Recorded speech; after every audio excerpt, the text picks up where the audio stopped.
Greetings and salutations, everybody, as it's been a while, but we're back in style. Sports Shuffle podcast with our annual 2000. As you try to remember what year this is, yes, that would be 13, I do believe. Sports Shuffle type predictions for the upcoming football season. Joe on the interweb, along with Flyin Ryan Gilchrist here with you tonight. And I'm Joel Verlin, otherwise known as the Tpamotormouth. And Ryan, I want to also, I saw what you ended up putting up there. I noticed you were poking a little fun at the Rays this afternoon because I saw the link that you posted, and you'll explain it. I know it's entirely in jest because of the whole situation going on in Tampa, but... Yeah, there's a picture of a soccer game, and you just see a goalie making a save, and the crowd appears to be having a good time, but the crowd also appears to be out of cardboard. They put pictures of fans in the seats. This way, there would look to be a full stadium because nobody showed up to the game. The reason it comes up with the relation to the Rays is that, well, they sometimes have a hard time getting fans in as well. So I thought, hey, that's a good way to make the Trop look full, because I remember a couple nights ago on SportsCenter, they were saying something along the lines of, oh man, it's a packed house, and like the outfield was completely empty. So it's kind of a problem. I think pretty much SportsCenter tries to bring up the Rays attendance issue just about every single night, unless I'm missing something. Well, it is an issue, and it's something that's going to eventually cost the town the team. I mean, unfortunately, for the people who are Rays fans who are in the area, I understand it's not always convenient to go to a game, but the owners of the team are going to make their decision based on the money. They're not going to make it based on, oh, well, we've been here. So it's something that's got to change eventually, but we'll see. Because you're speaking actually from a business perspective as opposed to a sports perspective or even a fan perspective. Exactly. I mean, I know there's a bunch of revenue sharing in baseball where they're getting theirs by keeping their payroll down. But at the same time, when you have a good competitive team, there should be more support, and that's going to eventually lead to more problems down the line. It could lead to a killing of the product because, well, why pay Evan Longoria and David Price and coming up on Matt Moore and all these other great young pitchers? Why pay them the millions of dollars when you're not going to get it back? And Will Myers. And Will Myers, exactly. He's been fabulous since he came up, and you got to wonder, are we going to have a good team, or are we just going to throw this whole great team that we've got going on right now, 2 games up in the wild card, half a game back in the division? We're just going to let them all go because we can't afford to bring in the money to pay these guys what they deserve. Yeah, because that's the one thing that you always hear is like, for example, Price with the 1-year option this year, will he even be here next year, and so on and so forth. And how soon do you think this doomsday scenario, because I'm sure that's what some people would call it, the doomsday scenario occur? Is it a certainty, and when do you forecast it happening? It's not a certainty, and it's really just going to come down to the ownership. If they're willing to wait, they'll stay as long as they want. If they're willing to go, it could be just a few years. But it's really going to come down to the ownership, determining how viable the team is, how viable their profit is in the area of St. Pete and Tampa. And one more baseball thing, because this is something that's come up on the Internet recently. And I was just curious, and then we'll get into our NFL Preductions, since I know both of us did our homework. Oh, yeah. Yep, we have the official. I have my notes ready. I'm sure you have yours ready. Oh, yeah. It's the best time of year, as much as I admit that I love baseball, I think more so, because once you figure out, it's called baseball is a more intellectual sport, because you're trying to figure out everything out, all the matchups, everything, the bullpen usage, whose turn and rotation is it a left hand, right hand, and it just, baseball has so much stuff that, some people are like, oh, baseball is boring. It's just like, if you don't get it. I mean, granted, sometimes when you're listening to the games, as I'm sure, or you've been to a game and there's nothing happening, you can fall asleep some games for 2 hours and the score doesn't change. But man, like the series with the Orioles and the Rays right now, that's some awesome baseball. Fernando Rodney coming out, and you don't know whether or not he's going to be able to get says out says he's good, but nowhere near as good as he was last year. Yeah, he hasn't been quite as good, but he's still been solid. He's still getting this team the wins when they need him. I mean, even Mariano Rivera of the Yankees has had his off days. I mean, getting rocked like 2 or 3 days in a row. So nobody is immortal or invincible. Yeah, it's a good thing that you're seeing everybody having these issues, even Mariano Rivera. Not great issues, not long-lasting issues. I think he's blown 2 saves in the last 2 years, and he didn't play last year. But he's only blown 2 saves in that time. So it's not like he's going off the rails. And Fernando Rodney had a rough start. I think he's turned around a little bit more since. And that could be attributed to the World Baseball Classic because he had a lot of play there, maybe a little worn out entering the season. But it is good to see that when it's needed, he is getting the job done.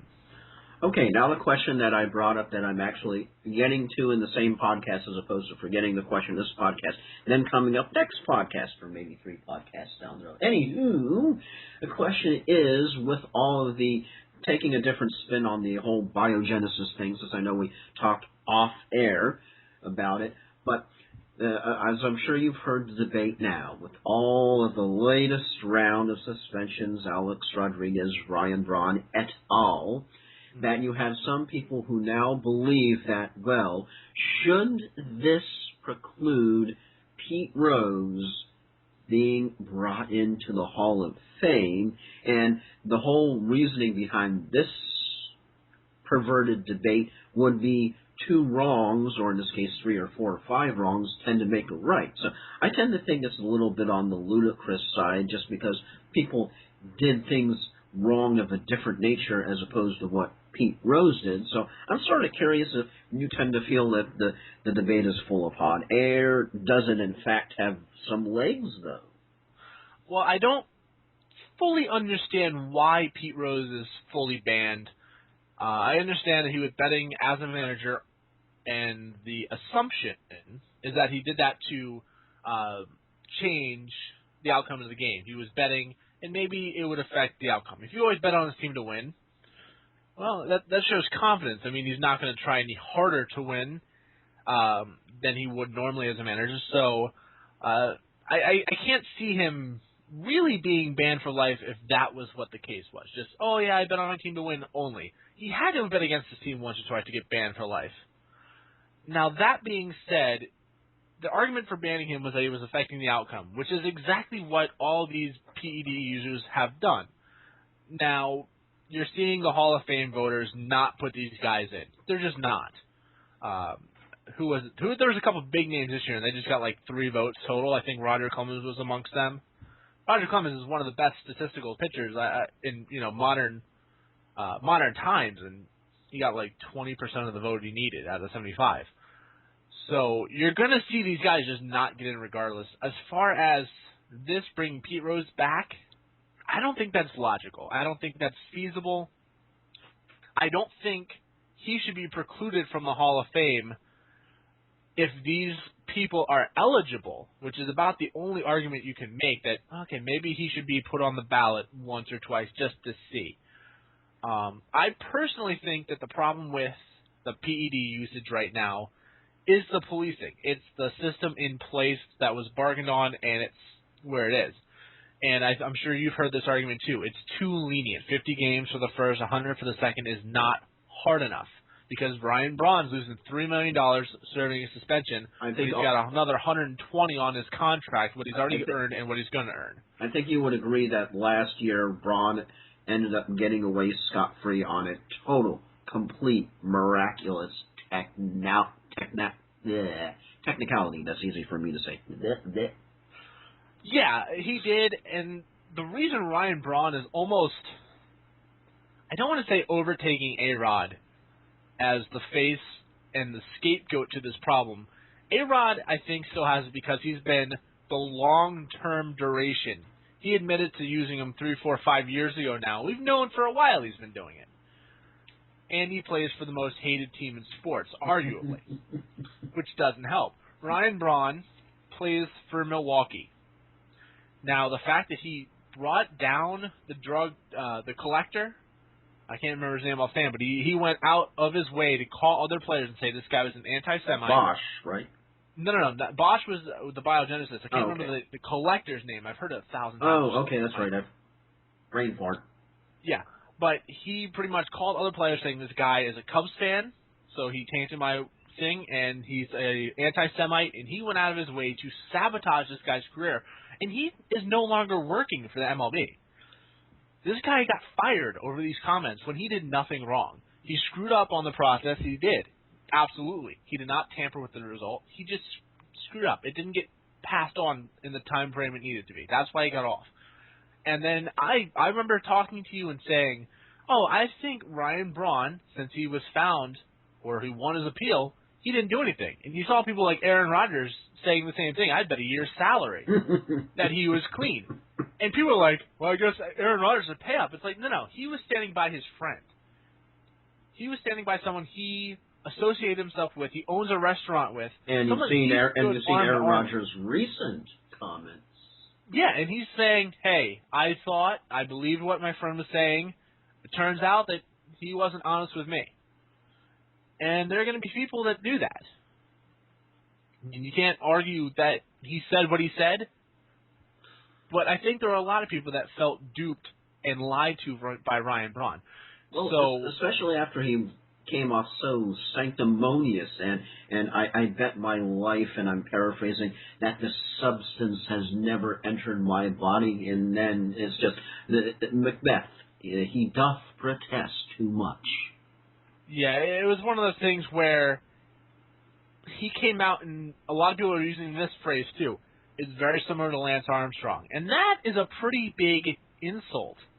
It's not a compliment by any stretch of the imagination, because Lance Armstrong went out and ruined people's lives, not their careers, not temporarily made them upset, ruined their lives, sued people out of house and home, and put them in places that they really couldn't recover from. And then he goes out on Oprah and says, yeah, I did it, and he tries to spin it where I'm the victim. And Ryan Braun's a lot the same way right now. So I almost feel bad for A-Rod for still being the face of this, because he's trying to fight this. I do think the suspension's a little heavy for A-Rod. But, that's their decision. And then you have the whole saga with the craziest thing from the whole A-Rod deal was the fact that he attempted to get a second opinion from the doctor without even physically going to see the doctor and just sending him the films. That's like, are you crazy? Yeah, it is a little fishy that he didn't actually go see the doctor. Of course, then the doctor had some kind of PED-related thing, and I don't know if A-Rod knows this or not. I don't think he did in this case. It's just like, come on, really? Of all the so you actually think that they actually think A-Rod could be honestly innocent in something? I do. I think A-Rod at this point is almost starting to be vilified more than he deserves, and that's saying a lot coming from me. Especially given your former allegiance team-wise. Well, that too. All right, so with all the baseball and everything and all that, what do you say we get into some NFL predictions as fantasy drafts are coming up? Everyone's getting excited to try to see who they want to pick, and whether or not will RG3 in fact be ready. Will Cam Newton have the vibe this year again?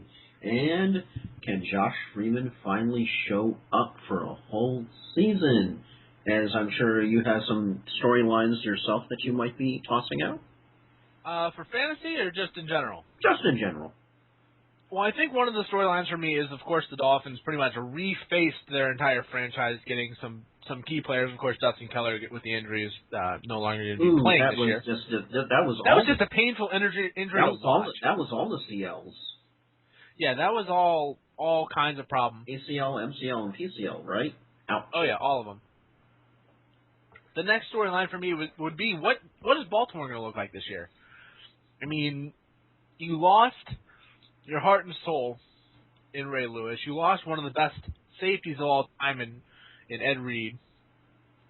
You've changed so much, and yet you still have some of the core players. You got rid of Anquan Bolden, who almost single-handedly carried this offense reception-wise. He's the one that made Joe Flacco look so good and got him that massive payday. What is that team going to look like? And then you have the storylines like, is Indianapolis going to stay up, or is it a product of a weaker schedule? Are they going to come back down to earth? And then, of course, the Seahawks and the 49ers, that whole battle all year, that should be a very interesting race to watch. And so as far as any of the new players coming out, is there anybody that just grabs your attention right away that you would take them in the first round in fantasy, or in real life it would just they could be such a difference maker for the team? Well, for my sake, I think Mike Wallace will do a lot for the Dolphins offense. It's going to depend on how healthy he is, but I think that's going to be a big addition.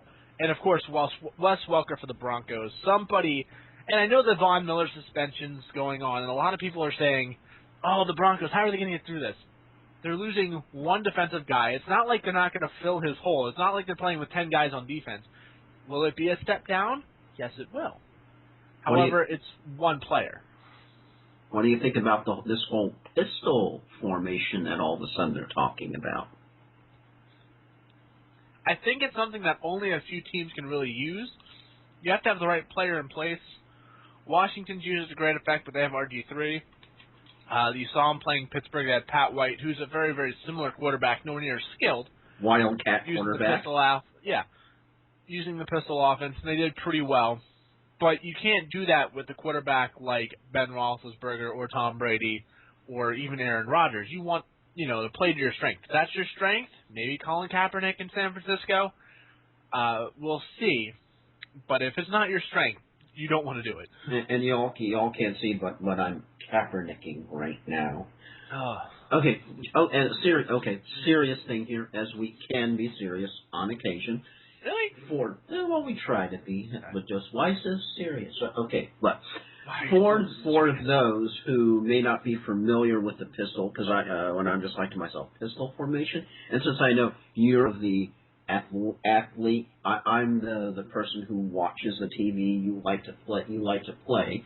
So. Yeah.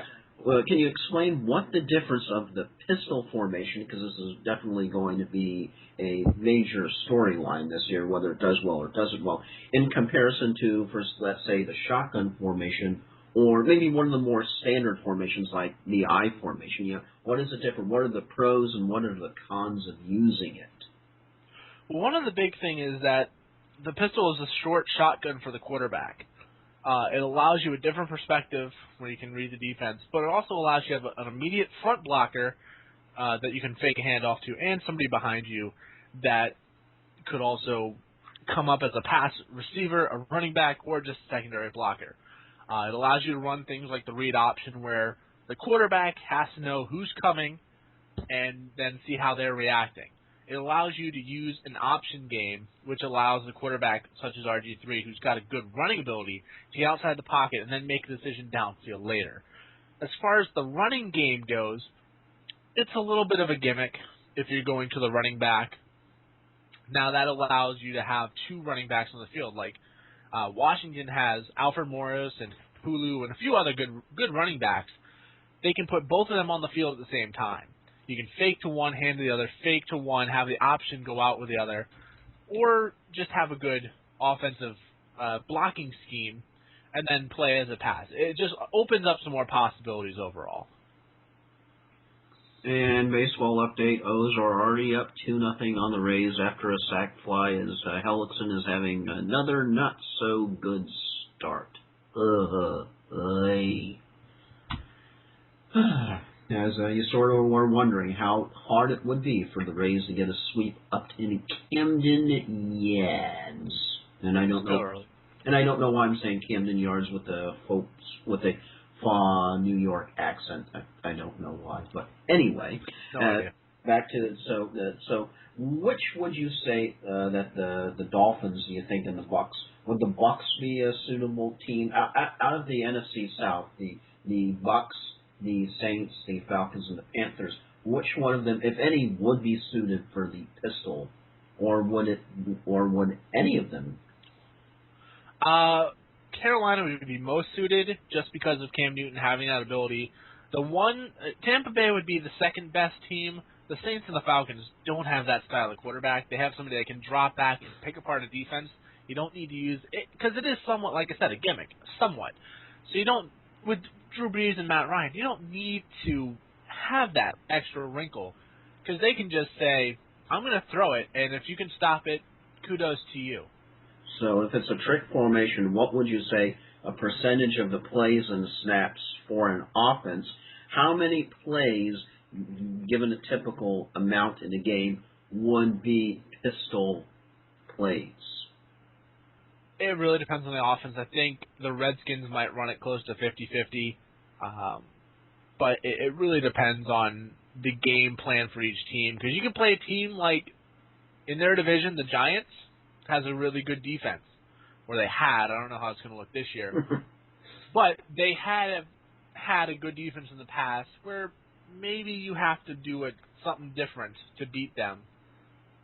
Whereas if you're playing, I'm trying to think of a weaker defense. Right now, I guess Philadelphia. Chiefs? You might, well, the Chiefs had a good defense last year. They had a good defense, a good running game. They just had no passing. And Andy Reid promises probably to try and at least pass. The Eagles have a pretty soft defense, and I think that would be one where you can do whatever you want. You might run the pistol, and if they can't stop it, you're just going to jam it down their throat. All right, so should we start with the AFC? All right. Unless you had something else to add. Nope, that's all I've got on that topic. I mean, the pistol and the read option is going to be around at least for a little while, and even when it goes away, they're going to have some variation to it. So it'll be maybe like a sort of a one-season thing, if even that? No. It'll be around probably as long as RG3 and Mike Shanahan are, coach and quarterback in Washington. And you'll see some other teams try it. I'm not sure exactly what Brian Kelly is going to be, Brian Kelly, not Chip Kelly. Which one? There's two of them. Chip Kelly? One of the Kellys. I know one's at Notre Dame, one's with the Eagles. One with the Eagles. Chip Kelly's with Chip Kelly. All right, I'm used to when Brian Kelly was in Cincinnati, then he went to Notre Dame. But Chip Kelly with the Eagles, I don't know exactly what the offense he's going to run is because I'm not sure how much they're going to show in the preseason. But that also has a candidate that it could merit itself going forward. It could be there a little longer. And how come the pistol all of a sudden we'll get to the predictions after this one, how come all of a sudden we haven't heard of the pistol before? Is it like only a high school type formation or a college? It has been around, but it was one of those things where it was so rare that it wasn't really a major thing. But now you have, and you think about it, and this is something that I can't remember who made the argument on ESPN, but they said quarterbacking, I think it was Trent Dover, quarterbacking used to be all white people from affluent areas. It was kind of one of those things where if you were black, you didn't play quarterback. You could do running back or receiver. And now you see these really great athletes. Because, you look at Peyton Manning, he's not a runner. You look at Tom Brady, he's not a runner. RG3, Cam Newton, all these guys can run. So it's another weapon. So now that you have these players that are playing quarterback that have these extra talents, these extra abilities, and can throw the ball, pick you apart with the accuracy and the ball coming out of their hands, it's an extra wrinkle. And this allows that to be better utilized overall. Because it allows you to have that good play-action passing game. It allows you to have a good running game. It allows your quarterback to be a runner as well as a passer. So that's why we're seeing it. And it is also due to the success it's having in the college game. It's being very successfully done at the lower levels of football, so it's starting to trickle its way up. All right, so let's get into see how many of the productions agree, we disagreed, and shall we start off with the AFC North? All right, we'll start with the AFC North. I'm going to let you lead off in this one because I think you're going to have a problem with what I do. All right, so with what I did is I ended up going with the last 5 years, throwing out the last season because of the NFL replacement refs were just the officiating was just I mean, it was joked about it. You had the Call Me Maybe parody of course, the Call It Maybe parody of the Call Me Maybe song, and all of the stuff that went on and the jokes. But just threw that out, and I ended up using 5 years as a trends to sort of help kind of guide me for, as opposed to just, okay, let's pick this, and this. That's kind of how I did it. Anywho, it was kind of interesting with the AFC. It helps if I'm in the right conference, right? Yeah, AFC North, this one. Okay, that's right, the AFC North. As division crowns recently starting with 12, you had the Ravens ruling for 2 years, the Steelers in there. Bengals, a little bit of a surprise in 09, and of course the Steelers in 08, but it's basically a Ravens-Steelers division. So what I had, of course, for the playoffs, it was interesting that there was 1 year, and I remember we were talking about this beforehand, before the show, but you said that's how it sometimes happened, that you had the Steelers, Ravens, and the Bengals. The Browns were the only team that didn't get in the playoffs. And Browns aren't a very good football team. But for 2013, my predictions are as follows. Steelers 12-4, Ravens second place at 11-5, Bengals 11-5, a little bit of a tie going on, and the Browns will be the Browns, but they will win 5 games. That's mine. Now, I didn't do any of that research. I kind of just went with what I've seen, what I've been following overall, and I like where the Bengals are going. I've got them first at 10-6. I think this whole division is going to take a big step back. Like I said, I think Baltimore's gotten too many pieces gone. I think they're second at 8-8. I think Cleveland is third this year. I think Cleveland's 7-9. They break out of the cellar. I do, and here's the why. It's not because Pittsburgh's all that well, but Brandon Wheaton's coming along. They do have a good running game. Yeah, there's some parts they still need, but I think their schedule's also pretty weak, and they're going to play their division. I think they can steal one from Cincinnati. I think they can steal one from Baltimore. I think they'll sweep Pittsburgh, and I got Pittsburgh at last at 5-11 because they just haven't looked like they can block anybody. And if you can't block anybody, Roethlisberger's going to get whacked, and he gets hurt.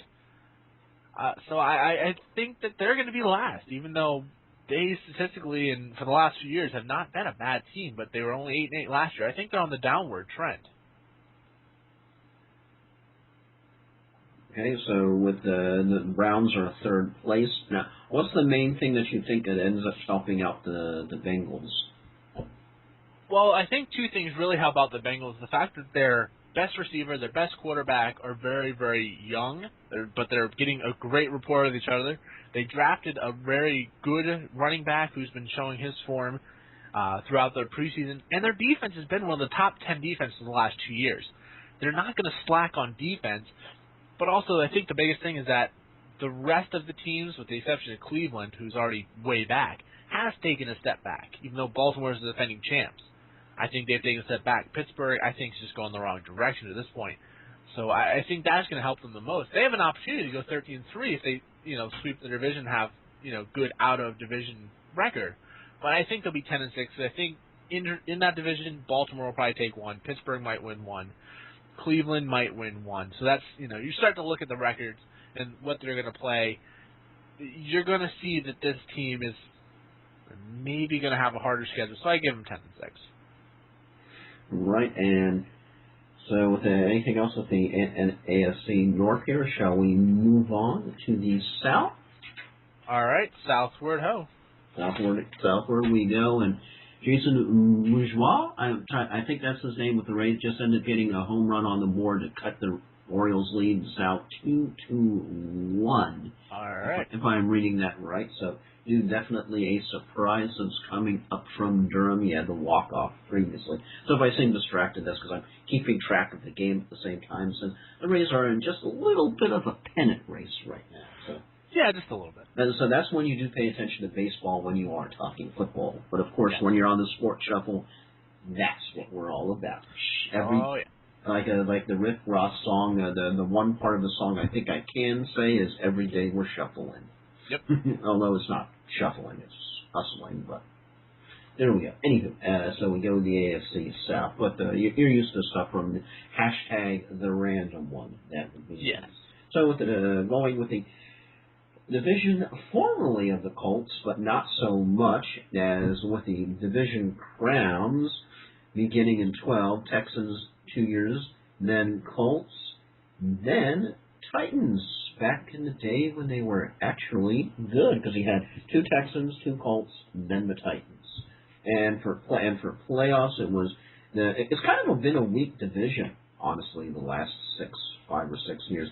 Because in 12 you had the Texans and Colts, then in 11 you had the Texans, 10 you had the Colts, 9 the Colts, and then Titans and Colts. But you had at least 3 years in a row of only one team from that division actually getting into the playoffs for my 2013 Preductions. Now, I think as we saw Andrew Luck play pretty darn good last year with some very surprising moments, have some more pieces this year, so I'm going to say it's going to be kind of a tight division. Colts are going to come away with it 10-6, but the Texans and the Titans both are going to give chase, 9-7 for both teams. And the Jaguars, well, they'll just be thrilled not to win 1 or 2 games with a 6-10 record as far as that goes. Kind of have to wonder if Maurice Jones-Drew is finally getting past his prime, and what's going on with that game and that team. That you remember last year when they said, really, they signed David Garrard? Seriously? So, yeah, that's just so. What are you thinking looking at the AFC South for 2013? Well, I think it's still the Texans' division to lose. They haven't changed much. They actually got a little better on defense getting Ed Reed. They're going to have a 1-game suspension, it looks like, at the start for Antonio Smith for being a bonehead. For any of you who didn't see the play. Pulling off someone's helmet and swinging it at somebody's face. I mean, I know I'm a Dolphins fan, but what are you doing? But I have them winning the division at 12-4. I think the Colts were a little better on their record because they played a weak schedule, but they also had the extra inspiration from Chuck Pagano, the whole Chuck Strong thing. Given I did predict them to be the 6th seed last year, so I feel really good about that. I think they're going to be 9-7, but they're going to be 2nd place. I think Tennessee and Jacksonville are really just bad teams. I think Tennessee goes 5-11. Jacksonville's 3-13. I don't see Jacksonville going in the right direction at all. Tennessee, I think they're relying too much on Chris Johnson, who is more mouth than he's worth.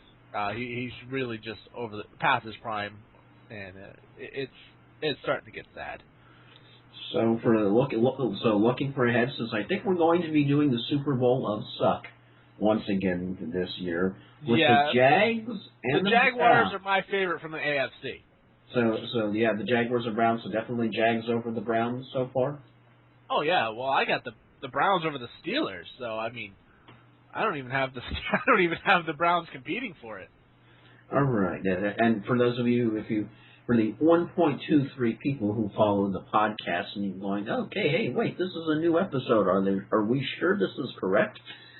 That would be the Super Bowl of Suck. Or actually, go ahead and explain it, Brian, and I'll give my mouth a rest.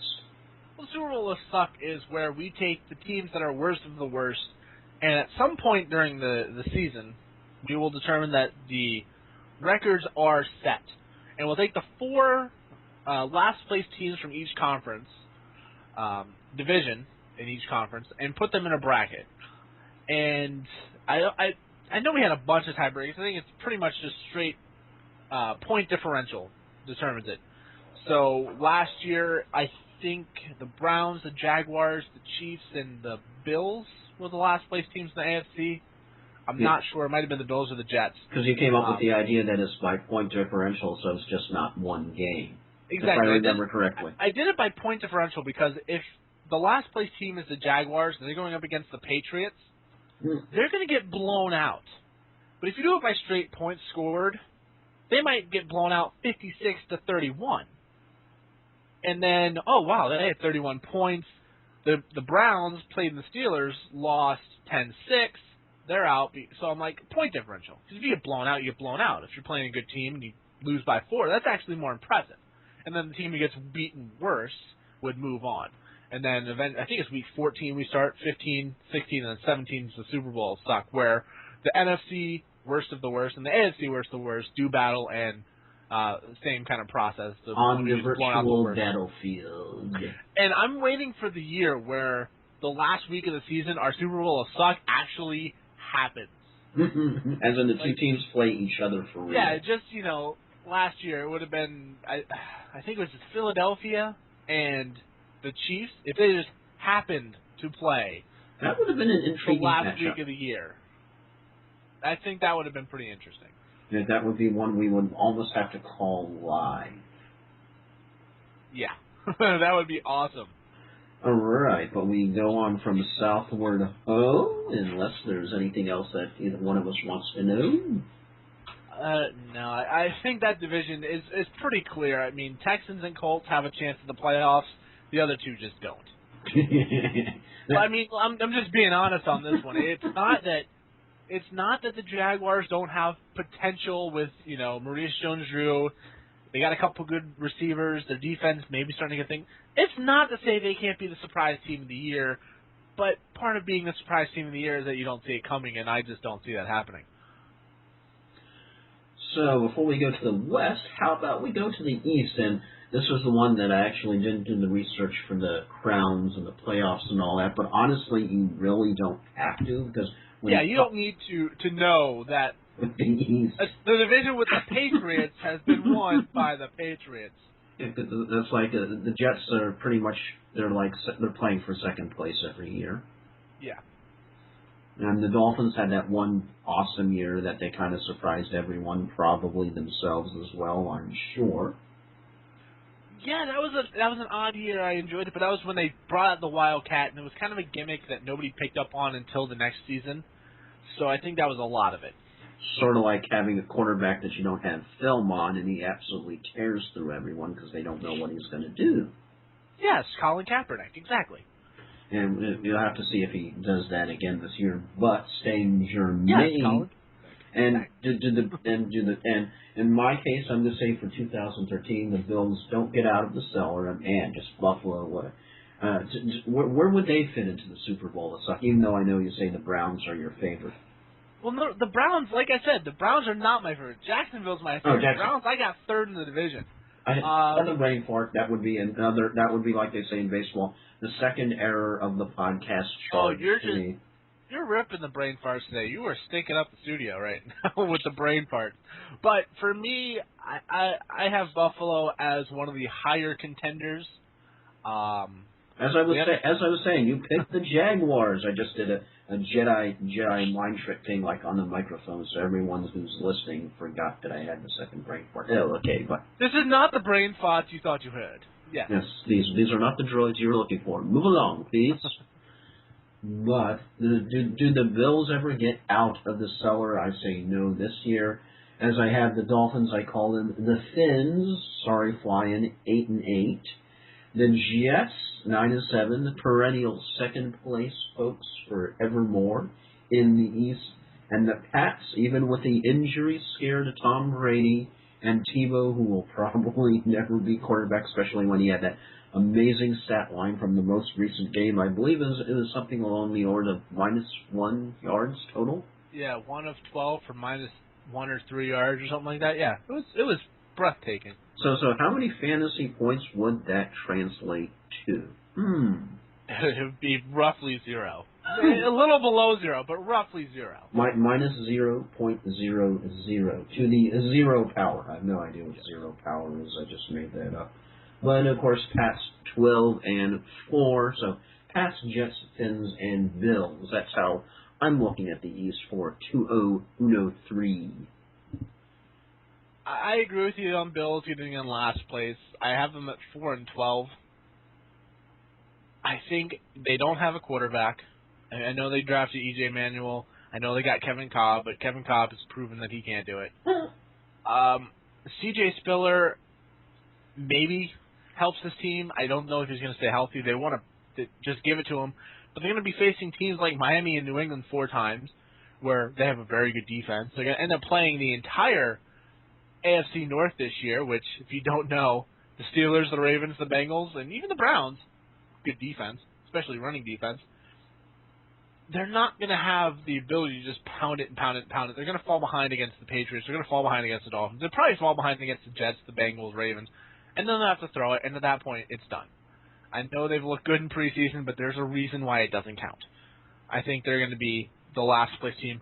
The Jets, even though Mark Sanchez is rapidly becoming one of my favorite players to watch because he's a stand-up comedian to me, I think he's going to win the job. They're going to be 6-10. They're going to be third. Just because they're never going to.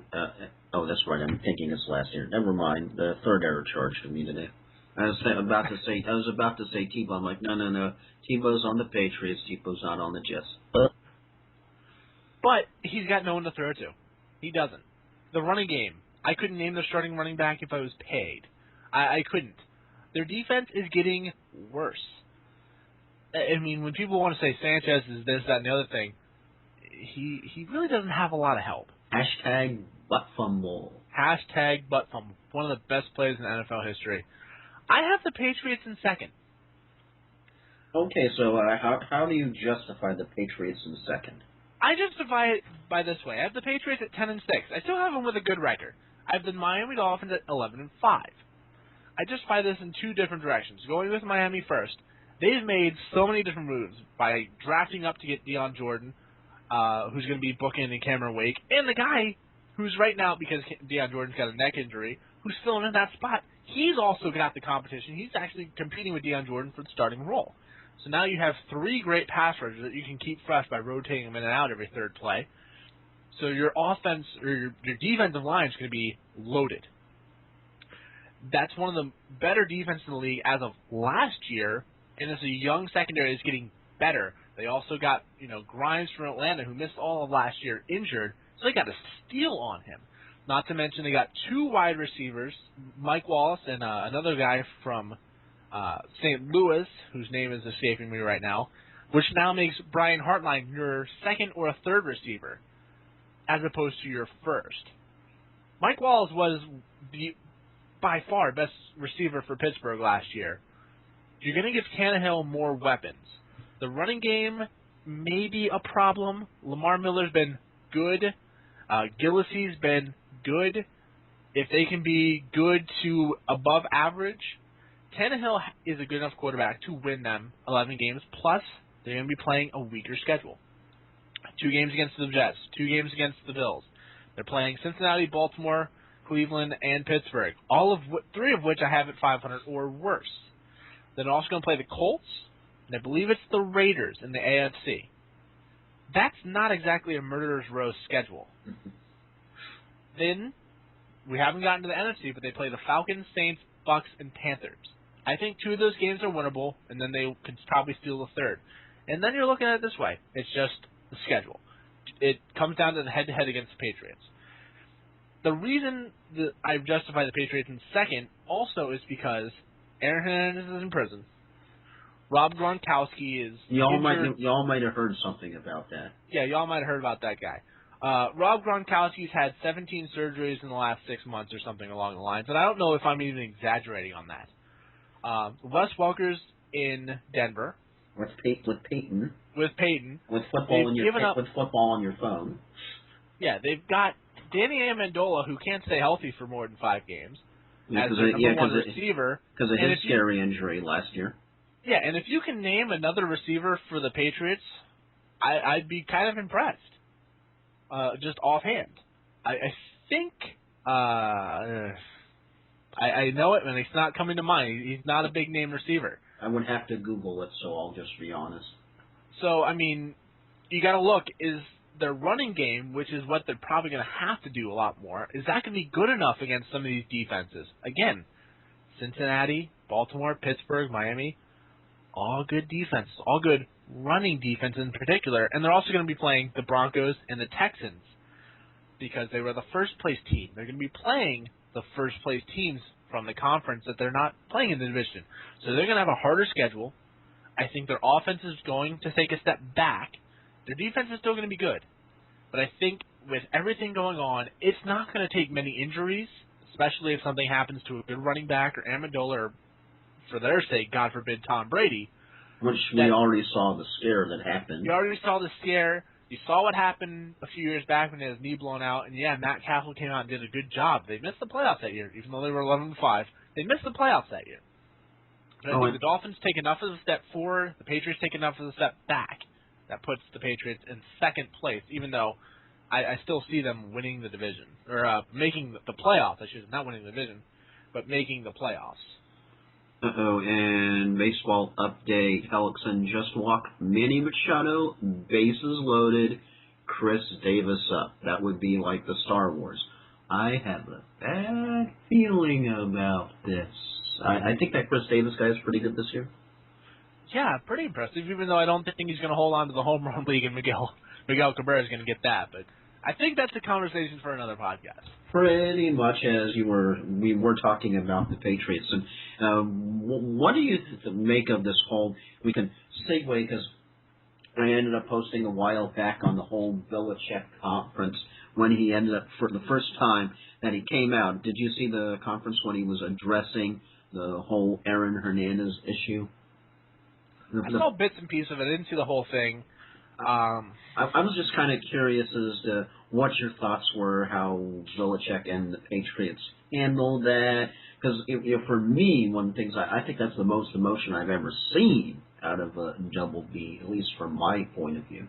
Yeah, I think the whole team handled it the right way, and Robert Kraft said it best. If you are, because people were saying, oh man, you released him without him being found guilty. You didn't let the legal process go out. And he goes, well, if you're close enough to a murder to be arrested and charged, you're not what I want in my locker room. If you're going to hang out with people, if you're not related in any way, shape, or form, you just happen to be there. But if you're that close, where you are arrested in connection to it, I don't want you there. And I can't blame him. I wouldn't want him there either. Because it's like I've seen posts and stuff that he seemed to kind of be like the loner personality, and yeah. But with the whole Aaron Hernandez, and then I was amazing how I was watching the reporters ask him, and then Belichick was like, I can't talk about anybody who's currently involved with legal proceedings right now. And I was glad that it only took because I know that you're supposed to hammer. I think it must be in the core role of like a reporter. You have to hammer a question home. And after the second and third time they asked it, I was kind of glad that they got the okay. He's not going to budge on this one. And I know this is kind of a I know how you say kind of off the wall observation. Since I'm an off the wall kind of guy anyway. I'm a totally off the house guy. Anyway, I noticed that they had like the corporate sponsors and everything there, and my whole thing on that was I was kind of surprised that maybe they didn't have like a more subdued background when you're talking about now a former player in the organization who's been charged with murder, and it just strikes me how corporate a machine that the NFL always is, and that sometimes is that aspect really necessary. And am I making too much of it, or? Well, I think so. I mean, a lot of those teams have the one tarp background that they put up, or in some cases have the video board, and they're not going to change that just because they happen to be talking for a few minutes about something that's a little unfavorable. But that being said, it is a little tacky to have, Folgers coffee or whatever it was sitting over Belichick's shoulder while he's talking about it. And Gillette, since that's the sponsor. Gillette. Yeah, and Gillette. Even, it doesn't matter who it is. It is a little tacky, but they're not going to pull down the curtain and have the bare wall because you might have to talk about Aaron Hernandez. I mean, you are looking a bit into it too much, but I do understand where you're coming from at the same time. Okay, so that may be just a little bit too nitpicky in my case. Maybe, but it is an observation that I'm sure many other people had. All right, so let's kick this thing back into being more germane on what we're talking about, which is the AFC West now, since if I am on the right division, if you're on the same page. Yep. All right, and actually I will let you go first this time, and then I will follow. Well, for this one, I'm going to have a shock for everybody at the top. It's going to be Denver. I know, hard to believe. Denver is going to win that division handily. Even with the Von Miller suspension, I think they might be okay. I have them at 12-4. I do think some of the teams in that division take a step up, especially Kansas City, but all things considered, I think they'll be okay. I have Oakland and Kansas City both at 7-9. I think Oakland will end up being the second place team, Kansas City be third. I think the Chargers are just going to have to blow the whole thing up soon. I think they're 5-11, and that's the last place team. Right, and for me, I'm going to kind of be maybe shocking, maybe not. I'm going to say Chargers 9-7, Broncos 8-8, Raiders 6-10, and the Chiefs 5-11. And so, go ahead. How do you have the Broncos with Peyton Manning at 8-8? Well, just because I tend to think that last year, even though Peyton is Peyton, I think we saw maybe a time or two that, and granted it was only a time or two, that he might have lost the step. And that's why I think the Chargers can actually go first place. I know it's crazy. I know it's actually going back to formally, I know we're in the zone behind the microphone, but this is going back to a little to the all crazy all the time. And I'll just see, just father time catching up to Peyton. As awesome an athlete as he is, as you want to grab him as a fantasy quarterback, have him on your team, and maybe in the first or the second round. Still, that's what I got to say. I mean, I think father time is slowly but surely catching up to him. But they were 13-3 last year, and were a blown coverage. Nothing Peyton did. I mean, they'll vilify him for the interception in double overtime, but that game was won for Denver against Baltimore, and then blown coverage. Got a 70-yard touchdown pass. Blown coverage.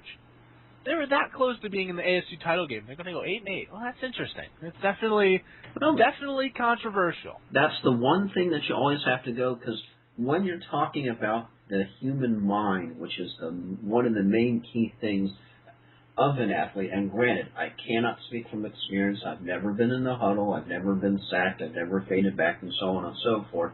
But I do have a mind. I know some people will probably say, are you sure? Not too sure about that. Just kidding. A little self-deprecation humor, folks, are hard. But do have a mind, and I do know that regardless of how many good instances that you have, the mind can focus on that one and you kind of have to wonder how much that's going to be in, even as great an athlete as he is, that's going to be in Peyton Manning's mind.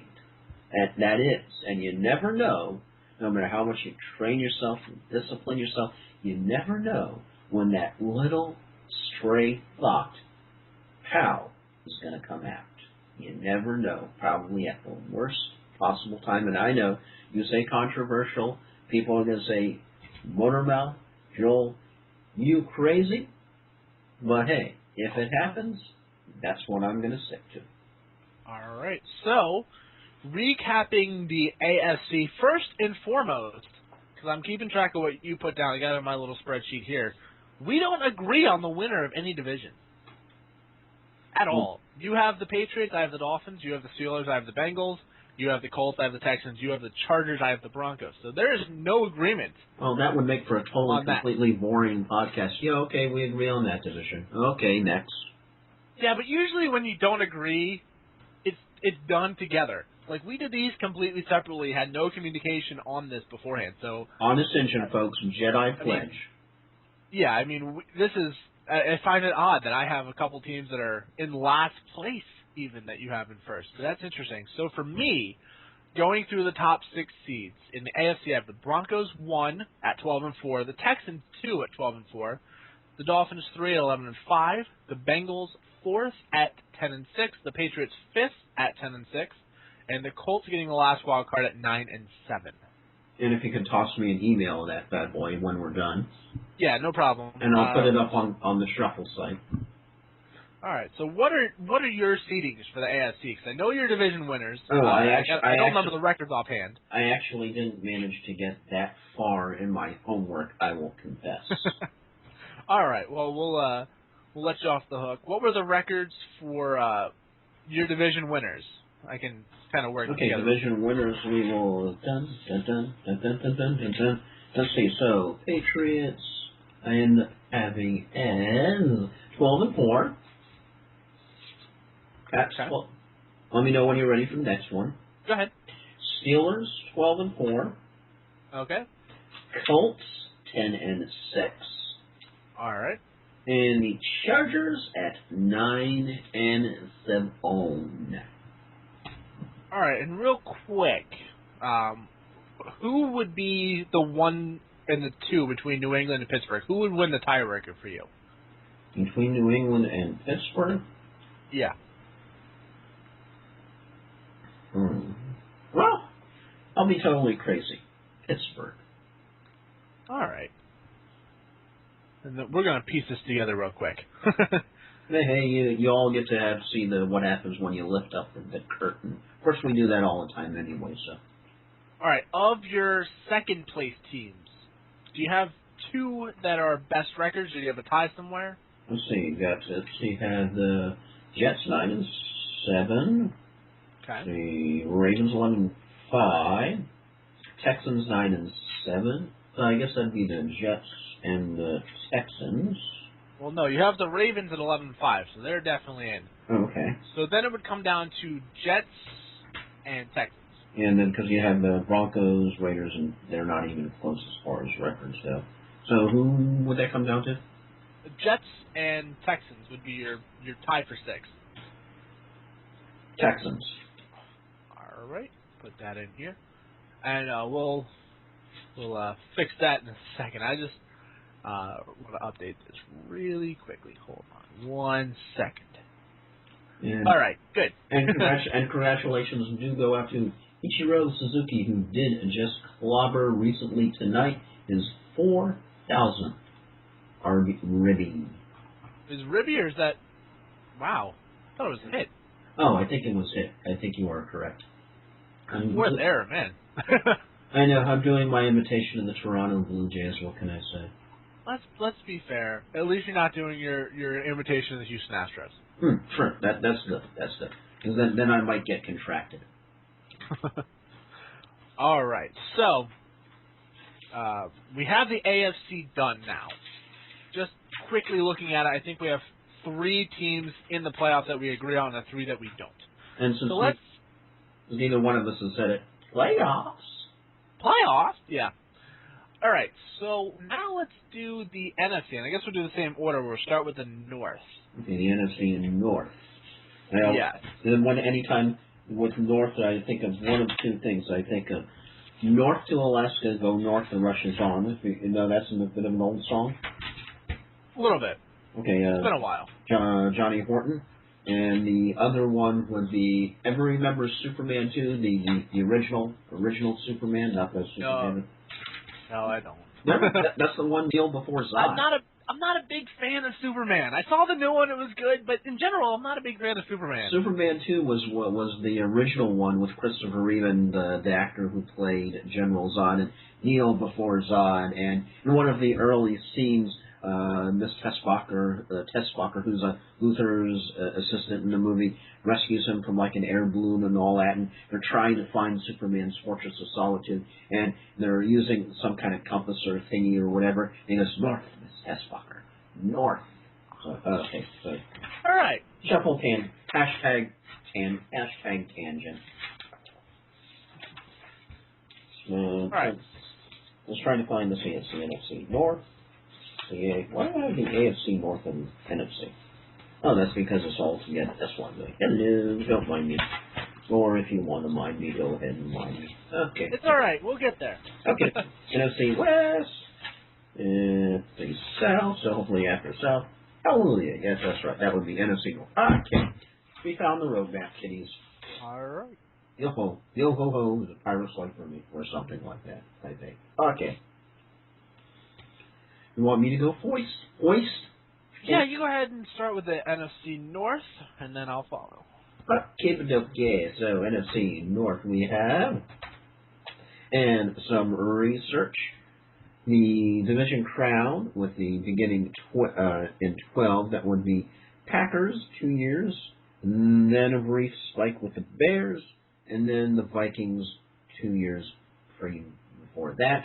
Playoffs, this is a stronger division, as you had 1 year where it was only the Vikings and Packers, then you had Bears and Packers, Packers and Lions, then you had the Packers and the Vikings, and of course, you have to remember that the past 5-year period, this was the infamous 0-16 goose egg laid by the Lions, the reverse of the thing that your Dolphins did in 1972. Yep. So, beginning with, we will have in last place the Vikings in at 8-8, the Bears in third place at 9-7, the Lions, quite surprisingly, at 10-6, and Aaron Rodgers and the Packers to come away with the division at 11-5. All right, for me, starting at the bottom, I agree with the Vikings. I think they had a spike last year that is a little unrealistic. I think they're going to be 6-10. The Lions I have in second place. The Lions were a hard team to place because a couple years back they were 10-6. Last year they were 4-12, but they lost a lot of close games. I got them at 8-8, but they're one of those teams that could really, really make a run of this division. I'm a big fan of Matthew Stafford. I think he's going to be good enough to get them over the hump. I don't know if it's going to be this year. I got the Bears in second at 10-6, and the Packers winning the division at 12-4. I don't think there's any stopping Aaron Rodgers. Even though he's lost a couple of good receivers, they still got Randall Cobb, he still got Jordan Nelson, he still got Jermichael Finley coming back. They got a running back in the draft, Eddie Lacy, who should help them. So I think this is going to be a good team, and their defense is continually getting better. Okay. And then we have, for playoffs, then we're going to go to the South. The team of my home team, the Buccaneers, and looking for the division crowns here, starting off, of course, with 12, and Falcons. It was pretty much the Falcons and Saints, like rotating back and forth, Falcons, Saints. Then you had the Panthers in there back in the days when they were good. And for playoffs, kind of a weak team. The Buccaneers really need to get it together. You had the Panthers, Saints, then Falcons, Saints, Falcons, and then Falcons as far as that goes. For 2013, for my own Bucs, hate to say it, but 6-10, I would not be surprised to see them last. Just with they started off great, then it faded with Josh Freeman. There's a lot of question if he is in fact the QB. Then you have the Panthers in at 7-9. Then the Saints, I think they're bouncing back from all the bounty gate and all that craziness and everything that happened, and they can get their focus back on the field. Their head coach isn't gone for a good part of the season. And then you have the Falcons with will it translate into the playoffs with Matty Ice, because he's great in the regular season. Playoffs, crunch time, not so much. But the Falcons will take the division with 11-3. 11-5, I think you mean. Oh, yeah, you are correct. Yeah, that's what I have, 11-5. And that's what happens when you can't read your own handwriting, kids. 11-5, you are correct. That is, in fact, what I have written. Otherwise, it would be football in a different reality. Yes. I have the Panthers in fourth at 6-10. They tie with the Buccaneers at 6-10. I think the Bucs win the tiebreaker. The Saints, I think they'll make a comeback from last year, but not a big one. I think they're only going to go 9-7. And I, too, have the Falcons winning the division at 11-5. It's a good team. It's just they should be getting better, at least. We'll see how it transpires on the field, though. Right, and I'm curious, even though I know you're definitely a Dolphins fan, with the Bucs, what is it with Josh Freeman? If you were to sit there and, is he in fact a franchise quarterback, or is it the pieces around him? I don't think he's a franchise quarterback. I think the pieces around him are getting better. We'll see just how good they are this year and how much that helps Josh Freeman. But in general, I don't think he's going to be the franchise quarterback. I think this is probably going to be his last year with Tampa Bay, and they'll have to find somebody else, which, you never know, they might get someone like Kirk Cousins from Washington, who's been showing some good play over the last, the end of last season and the preseason this year. I just don't think Josh Freeman's the guy that's going to get the Tampa Bay Bucks back to the playoffs or back into contention for the playoffs, even though he has had a couple of good years. But this is going to be the real determining year. If he gets him close this year, I think he's got a chance to stay there, and for better or for worse, the Bucks might stick with him.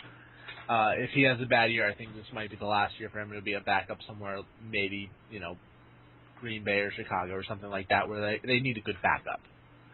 All right, and with Cam Newton, that he had both a good first year of some brilliant flashes, and then there's maybe a chemistry issue. You remember those are the whole he's not giving off the right vibe thing, and he was just kind of wondering about his work ethics, and of course his whole shadowy past from college, and the nickname Scam and everything. And so does he mature? Is he able to put that behind him? Do you think he sort of gets it together a little bit more?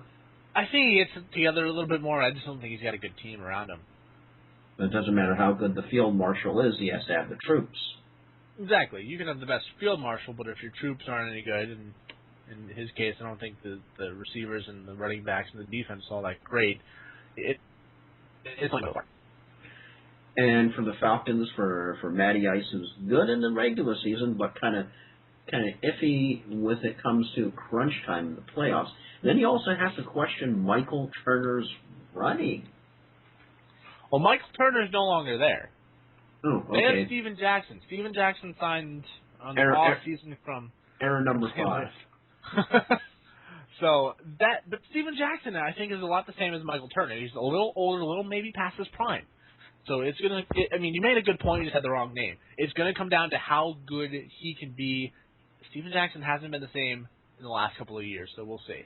Maybe we can actually file this one instead of under sports, the category we can put comedy. Well, maybe. Okay, all kidding aside, but that's that with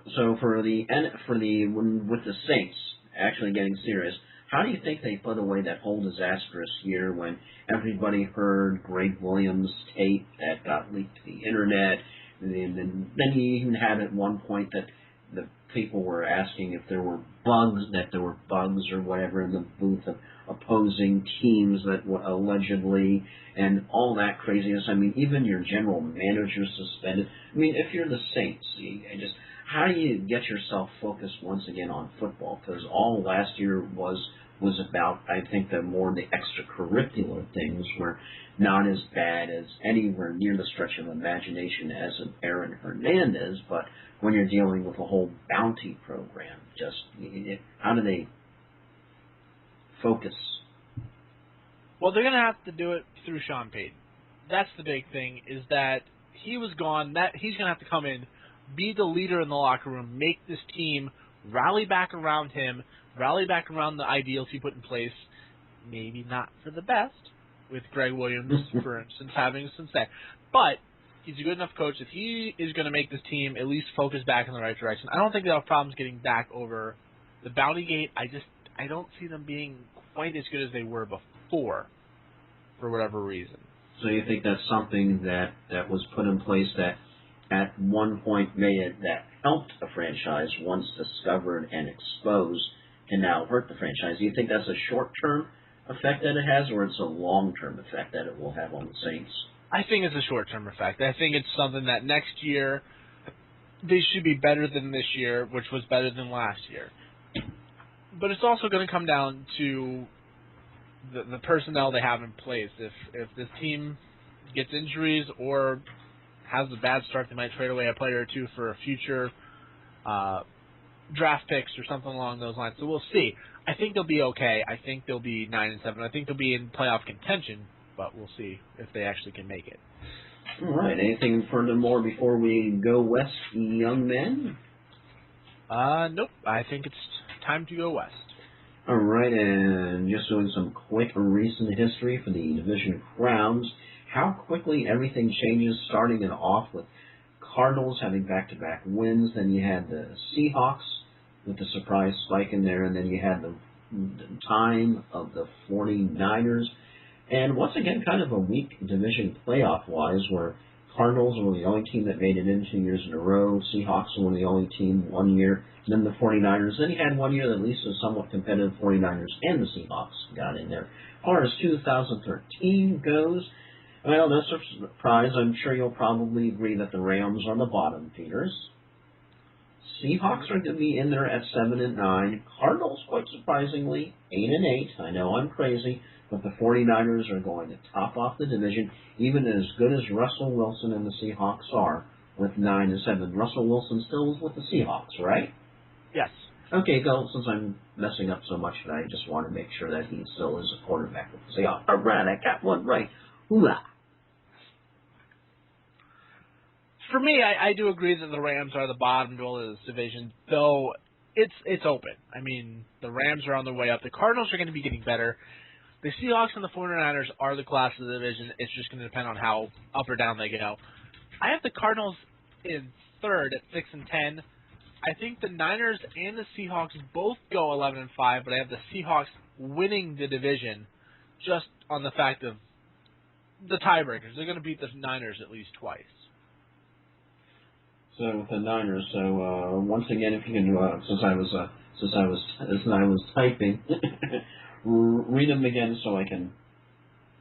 I have the Rams at 5-11 and fourth, the Cardinals at 6-10, the Niners and the Seahawks both 11-5, but the Seahawks winning the division on the head-to-head tiebreaker. Okay, so you definitely think that is the year of Wilson as opposed to Kaepernick. Here's what I think. Russell Wilson is a more polished NFL quarterback. He's got a better arm. He's got a better game mentality. I would take Marshawn Lynch over Frank Gore, not by a lot, but I would. I think the receiving corps is just a touch better, even though the Niners got Anquan Bolden. But I think the big thing is that the defense for the Seahawks is amazing every week. The Niners go from very, very good to amazing, but they're not always consistent. They some weeks have worse games. I think Kaepernick is a flash in the pan last year. I think he's going to take a step back. I think the people are going to have more time to see it. I think it's going to be a lot like the Wildcat. Once you see it, once you get used to it, once you adjust to it, it's easier to stop. All right, and is there any hope at all for the Rams, or what are your seeds for the Super Bowl suck for the NFC, since we have talked about the AFC? Well, I haven't gotten to the East yet, but right now I have the Rams at 5-11, the Panthers at 6-10, the Vikings at 6-10 being the bottom. So it will. We'll have to see who's coming out of the NFC East, because I think that might be kind of a surprise for you. But we'll see. So if you want to start with the East, we'll see what you've got. Well, it's not like there are any really big-time franchises in the East anyway that anyone pays attention to, right? No, not at all. No. I don't know why we even talked about this division.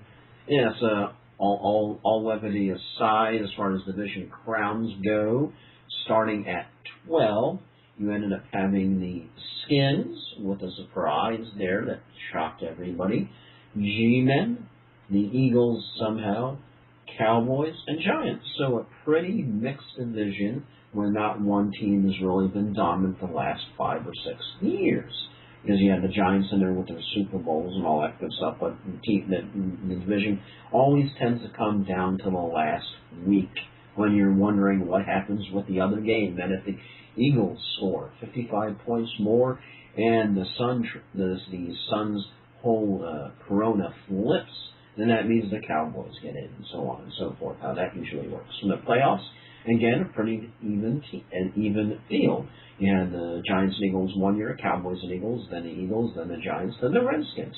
So a pretty good representation. As far as 2013 goes, you ended up having Cowboys last just because Romo's Romo. Even though I think you would agree, Flyin, that Sanchez has taken over for Romo this year. It might be Sanchez as opposed to Romo. I'm not sure. Romo, he's a good quarterback. He's not clutch. Sanchez has his problems, though, every week. So it's still Romo. I'm not sure. It's really apples to oranges for me. Then the Eagles, wondering what's going on with there, if maybe McCoy has lost a step or so. Giants, second place, because this might be the year RG3, get her done. Maybe. But we have Redskins 11-5, Giants 10-6, and then a tie for last place. But the Eagles edge out the Cowboys 9-7, and that's how I have the always highly contested East, which that is never an easy division. All right, so you have the Redskins 1. Correct, Mundo. The Giants 2. Bingo. And then... Eagles, and then the Cowboys. All right. I don't know if you'd have to put in a whole other place for how big that TV screen is in their stadium or not, but their new Jumbotron, that's like a Death Star size. Yeah. That thing's obnoxious, really.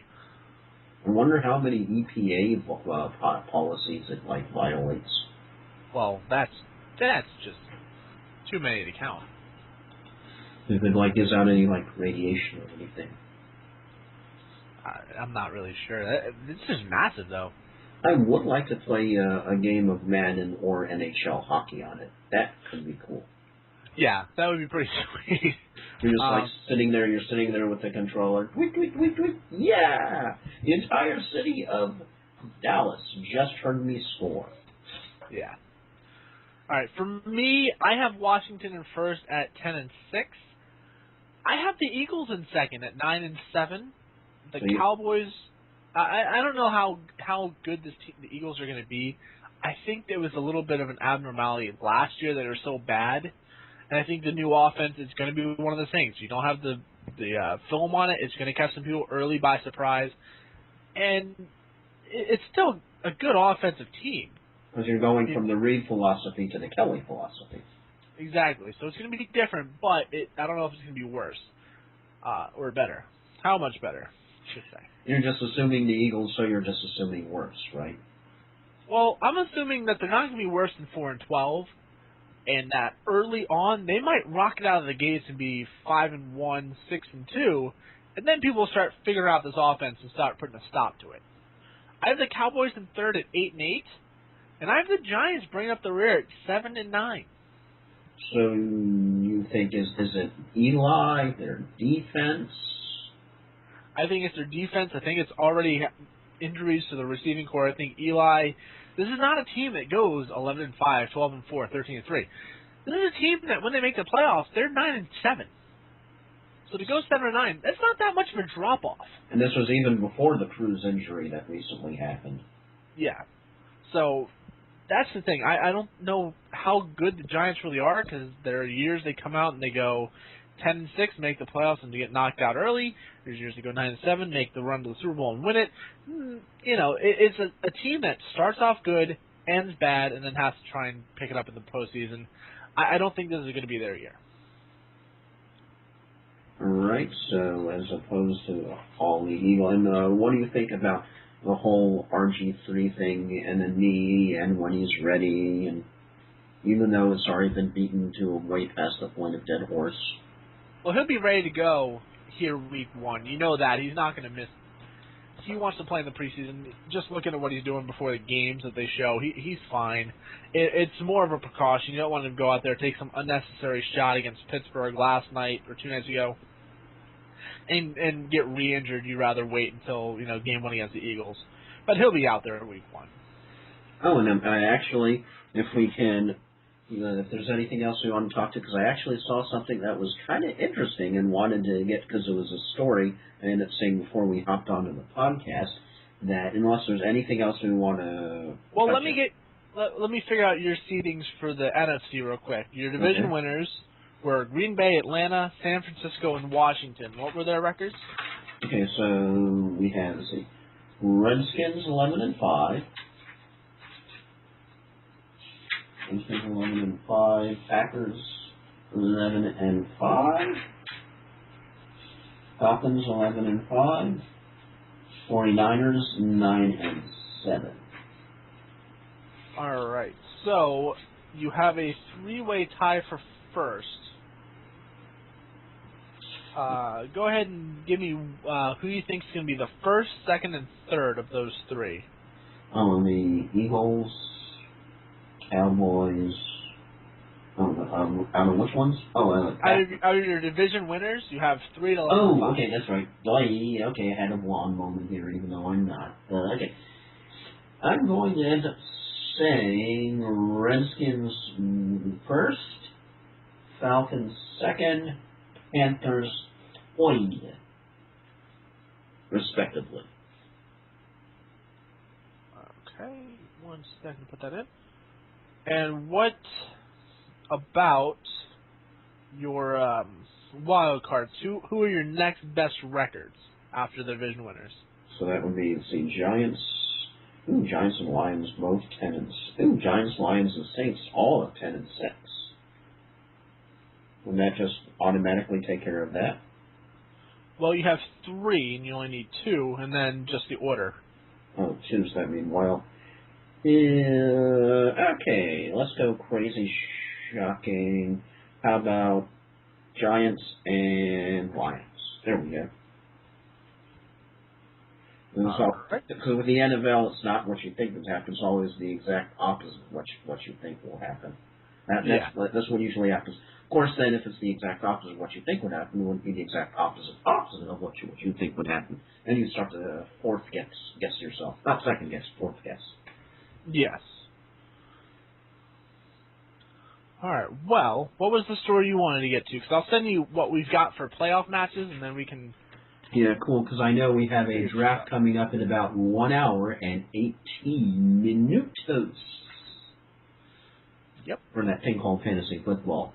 Okay, no, it's interesting that apparently DirecTV's deal with the NFL is set to expire, so I saw an article by CBS Sports that hinted that quite potentially the Google could bring the NFL to YouTube.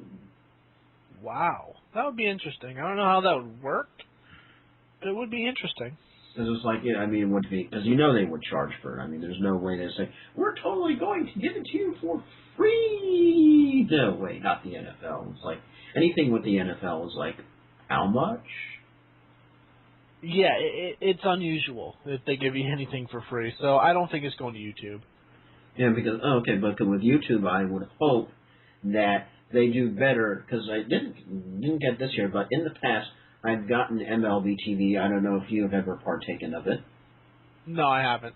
And the one thing that I never get is that when you are having something that's a subscription, MLB TV still has commercials, and you're already paying for it, so why do they need to advertise? And there are some times that it just, you try to get it to work, and you're going, hello? So if they do that, I hope they tend to do a better job than that, because that's why I tend to like to stick with the audio thing, because for some reason, if there's less to it, there's less things that can screw up. At least that's my philosophy, anyway. Yeah, usually that's the case. I don't really understand why the radio has less advertising. Maybe just because it's not as effective. But I can't see them putting something on YouTube, because YouTube is a free site. You're going to have to pay a bunch of money to get it. And then to put it on YouTube is you're not going to make that money back. It just seems like a really bad kind of investment for that. And do we want to do final thoughts, or just go ahead and jump into if you have any generic sponsors? Since I know that's something that you ended up starting. Well, if you have any final thoughts, go ahead. Not really. I'll be shocking and say that I think I'm just about talked out. I know it's hard for people to imagine that, but I do have those times. Yeah, I kind of have that same feeling too. It's been almost an hour and a half. So, yes, we do run out of words for those of you listening going, don't these two ever shut up? Yeah, we do have our times when we want to be like quiet and chill. Yep, pretty much. But, a real sponsor before the generic sponsors that Sorry, that's when you toss the EL cough drop into you to sort of help keep your throat going, so you don't like while you're doing the podcast thing. Anywho, we do have an actual honest to goodness sponsor, and that is I'll post a link up on the Shuffle Facebook page. But if you go to Cafe Press /Sport Shuffle, I believe that's the address, you can actually get your very own Sport Shuffle trucker hat, and Sport Shuffle, just starting off small here, Sport Shuffle men's t-shirt, which I'll add more stuff later on if there's ever a demand. And so you can be in Shuffle uniform whenever you're watching your favorite Shuffle event. And I've even modeled it on the Shuffle page. It's on there somewhere, because there's no really rhyme or reason to how you try to find a link on Facebook. You sort of feel like you're going back into the mists of time sometimes when you're trying to find something, as I'm sure you've tried to do. But if you want to, it's very reasonable price. It's less, definitely, than a MLB jersey. Of course, I think just about anything is less than an MLB jersey. But so if you ever want to support the show, cafepress.com/sportshuffle. Hey, we have our own gear now, kids. Yeah. We're official. And I'm sure that's probably not a professional read, but I'll make up my own read sometime when I'm in homework mode. All right. But to the generic sponsors.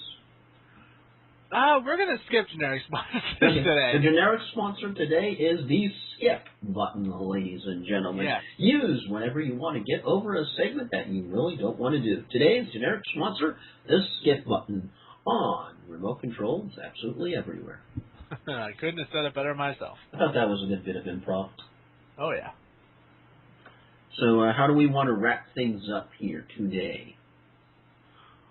Well, usually for your predictions, we go through the playoffs as well.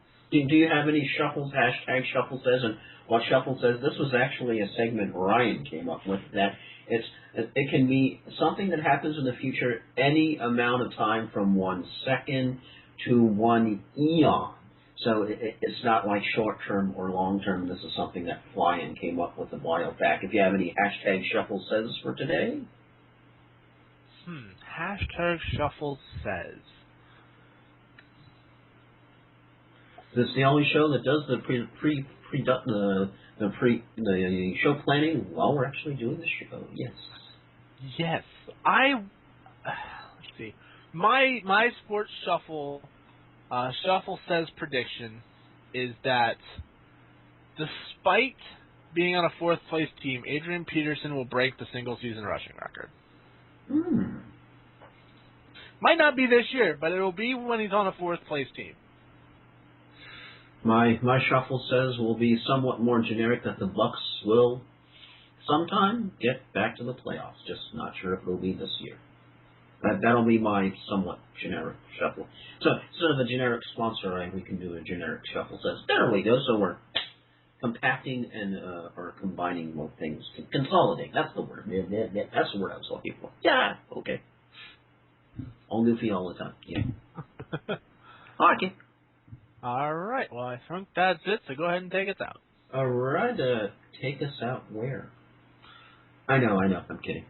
Hey-o. But that's it for me. Of course, thank you for listening to both of us ramble on and hopefully impart some witticisms, some humor, maybe an actual conversation piece about sports that you can use. And thank you for tuning in for the Sports Shuffle. We're back. We're going to try to do this on, if not a regular basis, a semi-regular, I would say. Yeah, semi-regular. Semi-regular basis. And thank you all for tuning in. Don't forget to, of course, follow us on Twitter at Sports Shuffle. Your Twitter, Ryan, is? Shuffle Ryan 13. As well as the Facebook page, where now it's not only me posting. Flyin Ryan is now a content creator, so he posts. JD is. Kevin is. Trying to get Martin way over there in Sweden, but he's busy doing stuff over there. But hey, hopefully he'll pop on maybe when like the Cowboys get a good win or something. Anywho, but what? You never know. Yeah, that's true. That's true. But so it's not only me on the pages. We're trying to make this more of a team thing because I never realized how much of a control freak I was, and I'm like to myself, yeah, I probably am. That's probably not a good thing. Hey, but world's longest outro ever. But would you expect anything else from somebody whose nickname is Tpamotormouth? Seriously? But for Joel Verlin, thank you for tuning in. And Ryan, if you want again, last word, it's yours. Well, I'm just trying to think of something witty and enlightening to say, but nothing's coming to me, so I'm going to say hopefully you enjoyed our hour and a half rant, and if you do your own predictions or productions or any combination of Preductions, hopefully they go as well as ours normally don't, because we usually do really, really badly on these, especially when it comes to the playoffs. Playoffs. So, that being said, for all of our fans out there who follow whatever team, to the best of luck for your teams, provided you're not in one of our divisions. And we will see you next time. We gone.